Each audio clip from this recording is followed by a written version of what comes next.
All right, guys, I want to give you guys a couple quick tips on how you can get the most out of your program here at Impact Fitness and give you a quick understanding of how you, a little bit about the equipment and our philosophy so you can get the most out of it. We're getting busy, so we want you to know when you come in to jump in the boot camp session, if you don't know the workout already, please wait for me or Holly to plug you in the circuit so that you get put in the right place and you're not knocking somebody out of the circuit, okay? Also, if you are a member here, you have the right to use all of this equipment, the strength training equipment back here.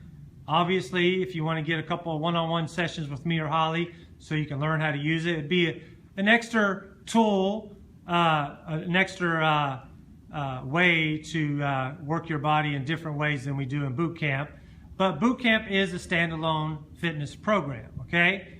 So I also want to mention when you come in to do boot camp, you're trying to attack each minute interval with as much intensity as you can handle. If you're a beginner, take it, pace yourself a little bit. But if you've been coming a while, you don't want to just go through the motions, okay? You want to go as heavy and as hard as you can on each minute interval. That's what interval training is all about. If you're just kind of going through the motions and pacing yourself and getting through it, you're not really doing our program correctly, okay? Now, also, we have something in here that looks like a treadmill. However, it's called a tread climber because it's designed for you to get it on an incline of at least 15 degrees or more and to just walk. You're gonna burn up to 9 times the calories as running on a flat surface, okay? So a lot of you are using this like a regular treadmill, and we really are anti-treadmill here because you're just running on a flat surface isn't gonna do much for you. It's just pounding your joints. You're not burning a lot of calories. Your body gets really familiar with that movement. You crank this thing up to at least a 10 to 15 degree incline, and 18 degrees would be a sweet spot also, and only walking at about a 2 to 3 pace on the speed, and you're going to get way more results out of using this equipment than just plodding along using it as a regular treadmill. I call those dead mills because they're not doing anything for you, okay? Just so you get more out of it. You can get more results in half the time, okay? Here comes your preview video. Get ready. This one's going to be good. This is a good old Israeli commando exercise. You're driving your hips up through your heels. As you do, you're bringing that elbow up. Your hand is by your ear as you drive the elbow up as high as you can and as back away from your head as far as you can as you push those hips up. You can rest your booty on the ground each time if you need to. There you go. All right, a little modified push-up, uneven, rolling the ball side to side. Good push-up position. Don't worry, if you're a beginner, you'll be able to do these from your knees. Still get some good core work, some good shoulder work. But try to do it from the normal push-up position as long as you can, and then you can always drop to your knees to finish. All right, we got the core trainers back by popular demand. Just coming down to her hip, going up. And there's a modification if you're not strong enough to keep your arms extended like Holly. You just bend your arms a little bit, shoot it straight up, and then bend them more on the way down.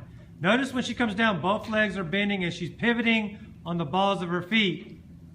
Okay, if you can, you're trying to keep those arms extended away from your body, hands out. Again, if you're not strong enough, you can bend those arms and push it up, still bending those legs and pivoting on the balls of your feet. All right, 1 foot on the step. You start with the ball at your waist and your foot behind the step. And as you go over the step, the ball goes above your head. As soon as your foot hits, you push off and the ball comes back down. It's a natural rhythm once you get it. And then obviously when you hear the siren, you're going to switch sides. All right, you're picking up your front leg, doing the front roundhouse. Notice she's not twisting and swinging into the back. She's picking it up, slapping it with her instep. It's called rapid fire roundhouse kick. Just as fast as you can. As soon as your foot hits, obviously when you hear the siren, Okay, let me show you how you don't want to do it. You don't want to turn. That's not the roundhouse kick we're doing.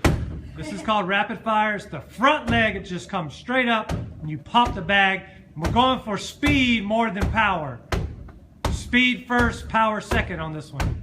All right, this week we're just going to work on that cross. That's your rear hand. If you're in a good fighting position, she's got her right foot forward. She's driving off that ball of her foot of her back leg and punching with the rear hand. It's called a cross. You're coming across your body, straight into the bag, back. Now, let's talk about recoil. When you punch, knee, elbow, or kick this bag, you're trying to get a good recoil. You're trying to snap your hand back and come right back into position. You're not trying to push and leave your hand there. Guys, mostly. You're trying to pop it and recoil right back to where you were. It's like you're you got your hand on a rubber band and it's just jerking back. Pop, right back. Okay, you're not slamming it and holding it. Thank you.